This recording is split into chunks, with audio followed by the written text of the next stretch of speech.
Pumanaw na ngayong araw ang veteran actor at director na si Ricky Davao.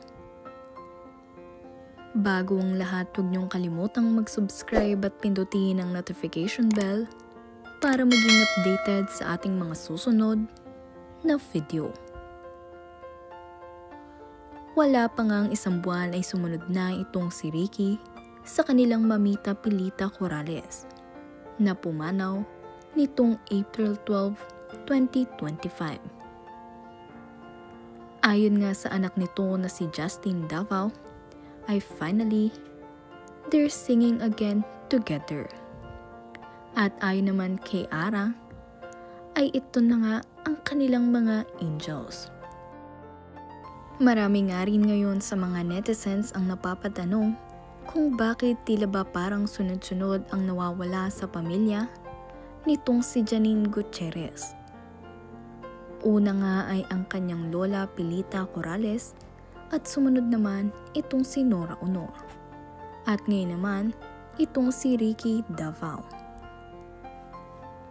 Sobrang nakakalungkot nga ang pangyayari na ito para sa kanilang pamilya dahil sunod-sunod ang mga pagkawala ng kanilang mga mahal sa buhay.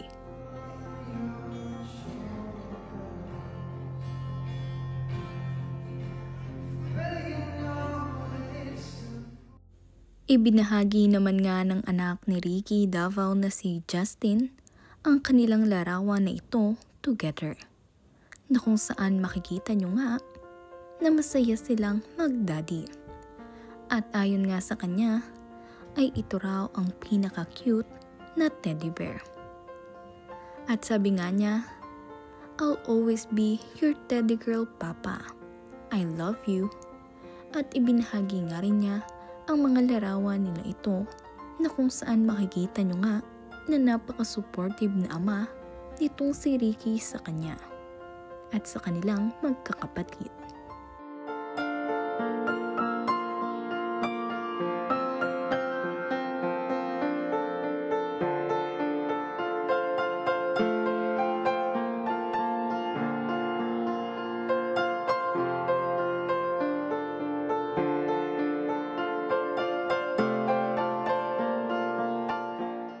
Sabi naman nga ni Ara Davao sa kanyang post, "It is with great sadness that we announce the passing of our beloved father, Ricky Davao.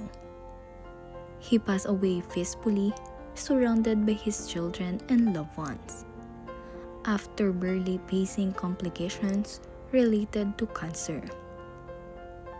For more than 4 decades, he dedicated his life to the craft of acting and directing.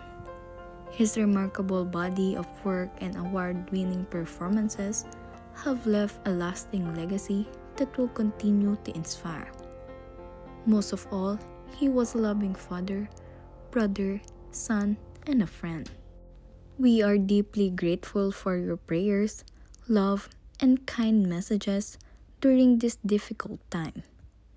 Details about his memorial service will be shared soon.